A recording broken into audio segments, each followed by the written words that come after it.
Brilliant, thank you. Good evening, everybody. Welcome to the Vale of Whitehorse District Council Scrutiny Committee. My name's Catherine Foxhall and I am the chair of this committee and will be chairing this meeting this evening. Welcome to all the committee members in the room, to officers from Vale of Whitehorse who are online and in the room. Thank you for joining us. And also to our cabinet member, Councillor Andrew Crawford this evening, and to members of the public watching online. So let's, without further ado, Candida, do you have any apologies? Yeah, so I can start with, oh well, I can do housekeeping first, can't I? Okay. Sorry, I was item 2 is apologies. So housekeeping, fire exits out the door, turn right. Toilets are out there if anybody needs any. We haven't got members of the public this evening, so this is a moot point really. You guys are all well familiar with this building, but just to remind everybody that this is a meeting in public, not a public meeting, and you're very welcome to join us. Committee members, please make sure that your phones are off, don't take calls unless your meeting papers are on your phone, but I don't think anything else. So chair's announcements, I don't have any announcements or urgent business this evening to start off with. That was item 1. So item 2, we can go to apologies. We have none, everyone's here. Okay, do we want to do a roll call? Councillors in the room? I don't think it's needed, everybody's here. So. Okay, and we don't have any substitution. Brilliant. I'd just like to welcome Councillor Eric De La Harpe to the committee for your first meeting. So the next item on the agenda is minutes of, Councillor Forder. Yes, just before we come to minutes, obviously we're to adopt and sign as a correct record. And I find myself in a slightly difficult position because I'm sure I'll be shocked at this. I'm not sure everyone will agree. But I'm not going to suggest that we make a change to the minutes. But I am slightly concerned that they might have just lost the mood of the meeting. They're beautifully crafted officers' minutes, if you know what I mean. But I do remember that when we were discussing the beacon, there was quite a long discussion about, the way it should progress and the finances and everything.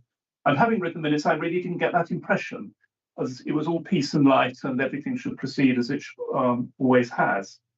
And I do think that it's important, especially for this committee, and having read the recommendations that have come through to us, that the minutes are really an accurate and true record and don't gloss over some of the issues that we raise.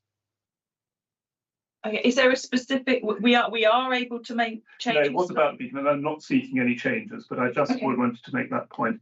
Other than that, I would happily propose that we accept them as a true and accurate record. Did you feel that the points that you made were listed there? They were listed, okay, but they were listed in a very bland way, okay, I suppose. Okay.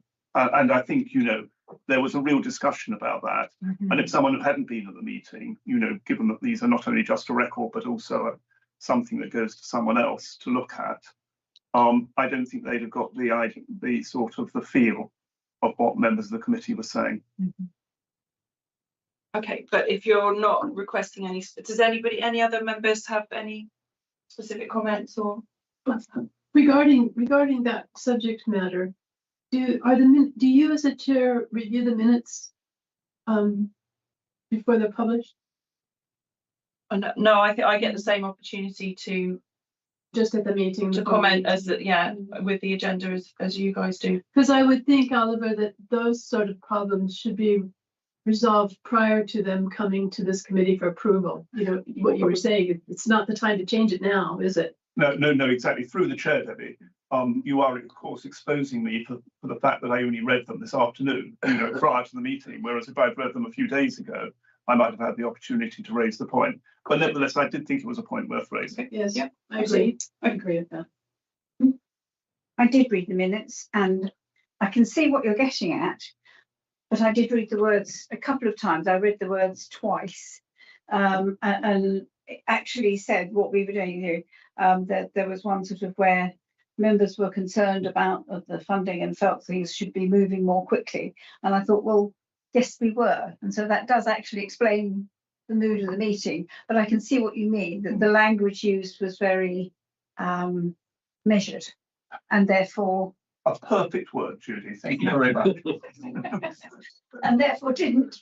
didn't perhaps convey the emotions of some of our comments that were made. So more passion and emotion. I think minutes are quite a form of, aren't they? So, but I will Yeah. take this conversation to my team and just see, Yep. the team I work in, and just see what we get out of it as a team. So thank you for your comments. I think the really important element of minutes is that they record decisions made and recommendations made. And I do appreciate that it's really helpful to get more of a sense and imagine what it was like being in the room. But I think, but yes, I think we can all. We go on for ages about this. You're quite right, Chair. That really is the case.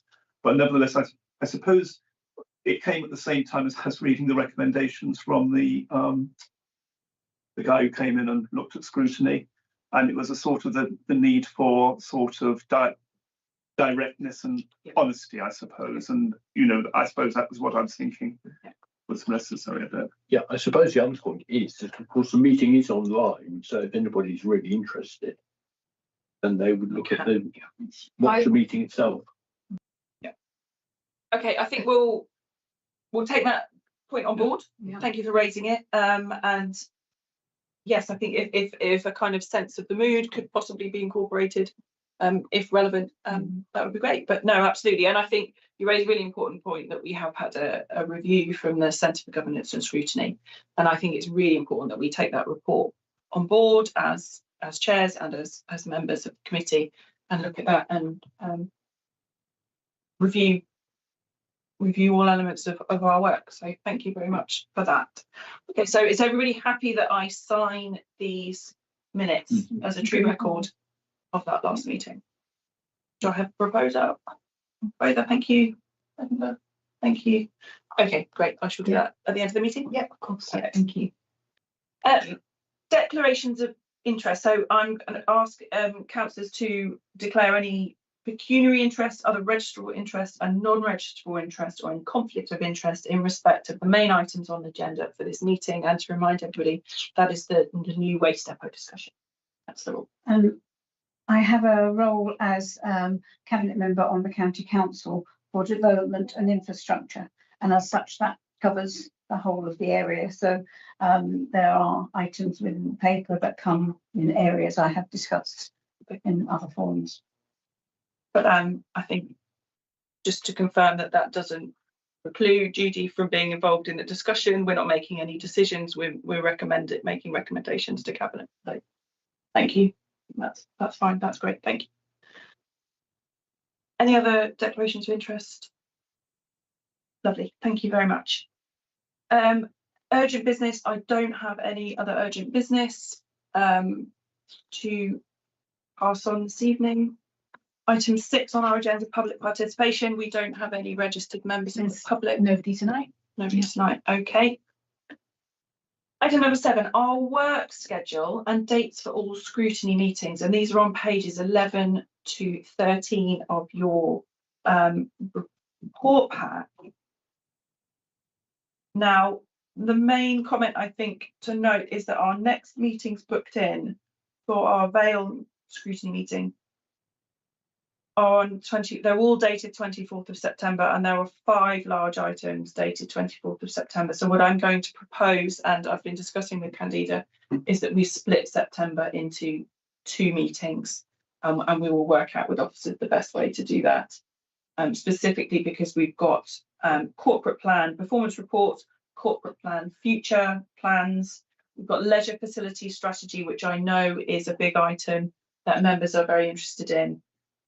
We've also got budget scene setting and financial outturn report on the 24th, in September. So we will talk to officers and try and work out how to group those. So, but we will try and confirm those dates as soon as possible so that everybody can get those in their calendars.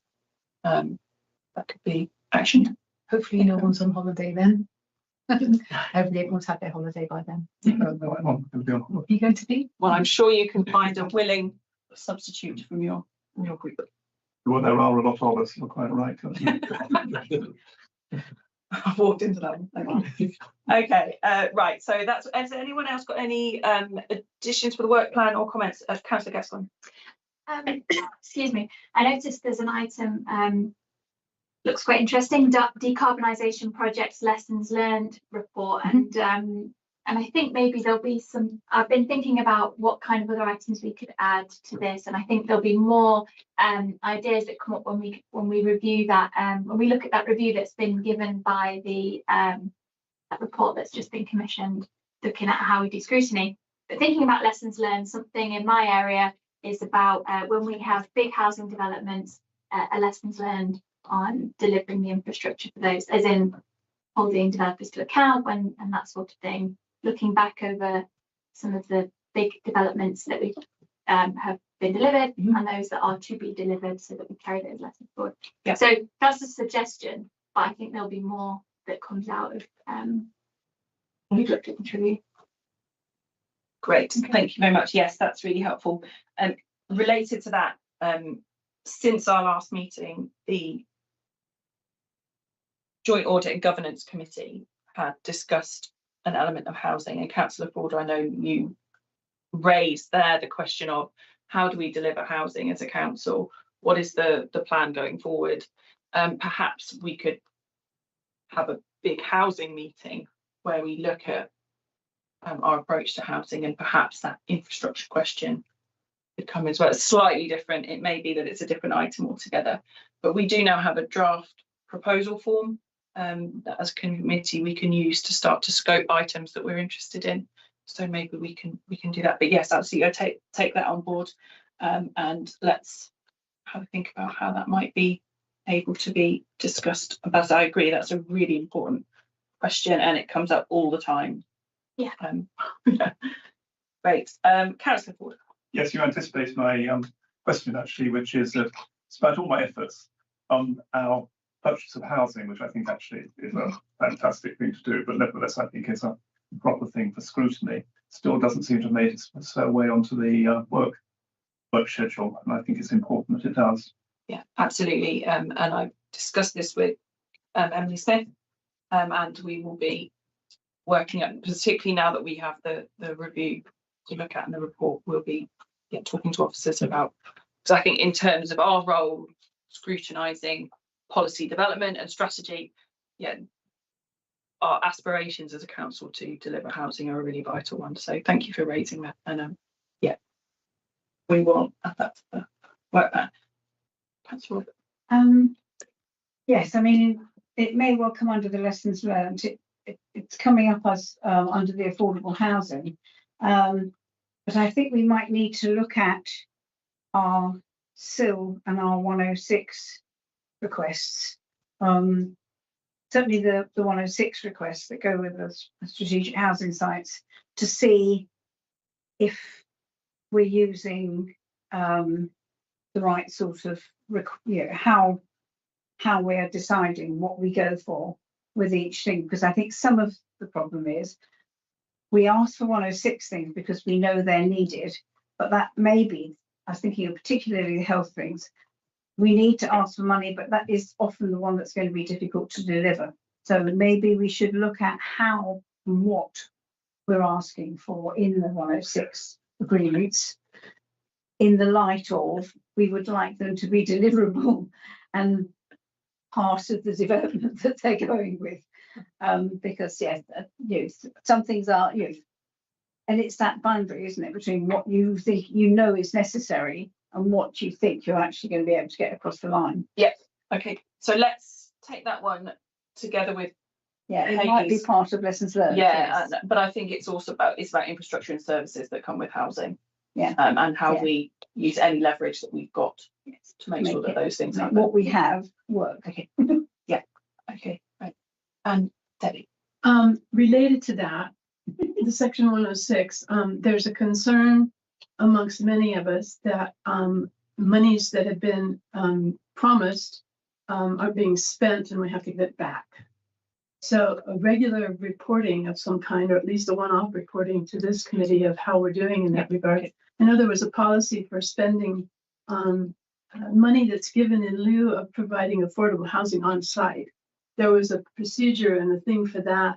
And I don't know for sure the details of the outcome of that. That is coming back to our committee on 4th of November. Good. So we'll be able to take that one up there. So that's part of the learning about infrastructure as well. Really Yes. very much to what you were saying. It's part of what Haley was saying. It's a big thing. Okay, great. Yeah, so that one is booked in, is slated for the 4th of November. So perhaps we can look at housing more generally. We'll see what we can do. Candida. All right, and I can see Tim writing notes here, so we'll follow up that one. Okay, thank you everybody. That's great. Are there any more comments? Are there any items on the work plan that people think we should lose that we don't need to look at? Because that's also something we can do. If we're not interested or don't think it's worth. If we can't add value to something. Perhaps that's a question for you guys to take away. Indeed. Yeah. Okay. Yeah, please do let me know anytime, Judy and I, about item. Okay. So we're happy with the work plan. Item 8 on our agenda is update on recommendations from other committees to Cabinet. This is a new element of our meeting, and I think it's a really good one, where officers specifically feedback on the recommendations that we've made to Cabinet. And this, I presume that this officer guidance is also intended to help Cabinet to decide what to do with our recommendations. Does anybody have any particular comments on any of the recommendations and updates that are in this document, starting on page 14 of our agenda? I obviously did read this part closely, didn't I? First of all, can I just say how delighted I am to see this paper? As other members will remember, this is something that I've been pressing for and been very interested in. I think it's great, and I love the repeated phrase "in order to be transparent and open" that keeps on appearing as well. Funny enough, I just wanted another word about the beacon, which I seem to have got so obsessive about, and it's particularly about the point.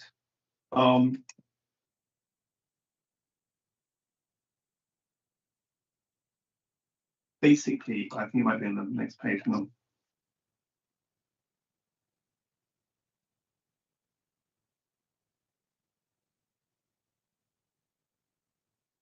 I can't find it just at the moment, the exact words I wanted, but it's to do with the fact that officers don't feel that it will be appropriate to look for alternative membership ownership structures until such time as the plan that we looked at has been implemented. And I'd just like to say I profoundly disagree with that, and I shall come back to it. Well, I think we don't want to relitigate the discussion that we had in the last meeting, but okay, point made. But Chair, I do feel better for having said it. Good, I'm glad. Thank you. Okay. Judy. Actually, was the comment. I mean, our recommendations are on specific papers that have gone to Cabinet. I'm wondering whether just that response, Cabinet will have seen our recommendations, will have discussed them at the meeting, and I know that we could all go and sit and listen and attend Cabinet, or certainly go back onto YouTube and watch Cabinet and have discovered what they said. But it would be a nice rounding off of the comments if there was a section to the right of these comments that said, this is, Cabinet accepted this recommendation, Cabinet partially accepted it, rejecting this bit. Just to give a summary of what Cabinet thought about because if we have a complete list of Cabinet rejected it, Cabinet rejected it, Cabinet rejected it, we get feedback that they don't think much about what we're saying. If they say Cabinet accepted all of them, then we get a more positive feedback. But it would be a way of finding what they thought it was. Everybody's looking at me. Well, I can't remember. As chair, I will take that away, and I will speak to our leader. Nothing low. I'm very conscious as well that Candida, that responsibility will also likely fall on your shoulders. So it's very much a thing that can be tweaked, because personally there might be too many words or just rehashing minutes and things like that. I want to make sure that it will probably be tweaked over time, because this is just a first run, isn't it? So I'd really like to thank you and the officers involved for this, because it's a really big step forward, and it does make a massive difference to our morale. And yes, I think further developing our relationship with Cabinet is a really important piece of work to take forward. So yes, thank you very much, and to everybody involved, because it's really helpful to have these updates. Okay, item 9 on our agenda then is to, hold on, because I want to get it right. Consider, we have one main item on the agenda this evening, that's item 10, which is discussion about the new proposed waste vehicle depot site.